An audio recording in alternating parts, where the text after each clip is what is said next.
Good morning, growers. This is my garden. It is June 2nd. Under all of these buckets, I have my tomato plants. It is supposed to get up to 60 degrees today. And I'm actually outside in a sweatshirt rather than a coat because it's nice and warm. So I'm going to go pull back the tomato buckets, and I'm going to see how they fared in this very late snowstorm. This one by my gate looks pretty good. The leaves are perky, very bright green, looks pretty happy. This one looks okay.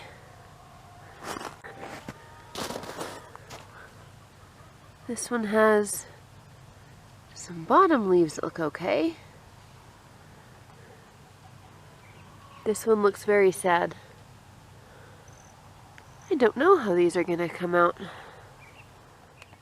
Several of the ones in my tunnel are not looking very good, but a couple of them are looking okay, especially the ones that I planted first. My peas look very happy, and my garlic is looking a little bit crispy from the snow, but other than that, it is looking very good. Must be a little bit tired this morning because I just looked over and went, oh, I didn't know I had any branches here. No, this is a whole tree. It's been leaning. Let's go see what's going on with it. Looks like it missed the whole chicken coop, so that's good, but the fence is down. Oh look, we got some deer friends.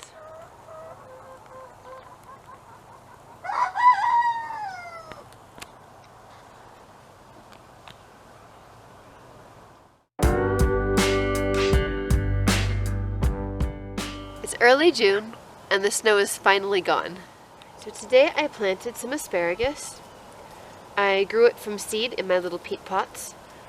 I have 36 of them around, maybe a little bit less, that I planted in the garden area here among the strawberries. I've got to take the flowers off of the strawberries so they'll produce more next year. It's very sad. And then the strawberries look like they are growing nicely. And we have big asparagus, but I'm just going to let it go for this year so everything gets healthier for next year. So this is the rhubarb. I planted this from seed, I think 3 years back. It is big and happy. I'm going to harvest some pretty soon.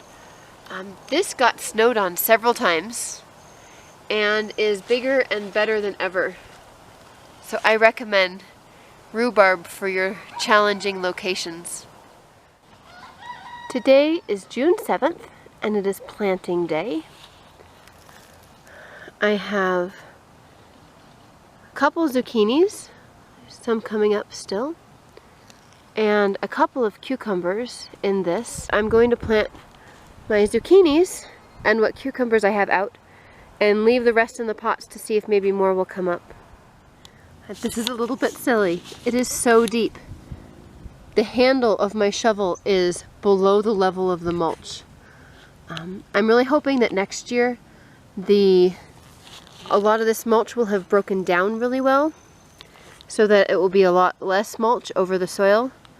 But for right now I just have to deal with it, and I will just plant my zucchinis into the bottom of the pit, I guess.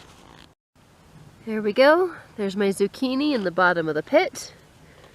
It has sunshine right now. A little bit of mulch around it to keep in the moisture. We'll see how it goes.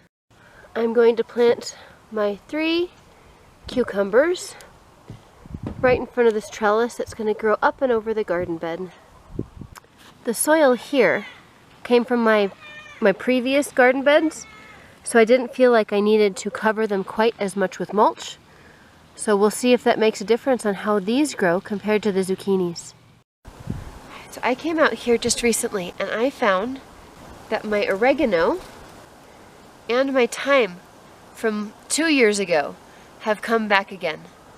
So I think by keeping them mulched, they're protected and they keep coming back, which means I don't have to buy more plants. Under this pile of hay, straw, last fall I planted a whole bunch of different kinds of tree seeds. Elderberries, sea buckthorn, I planted lilacs and roses and Siberian pea shrubs under here. So now I'm going to take off this covering and see what is under here.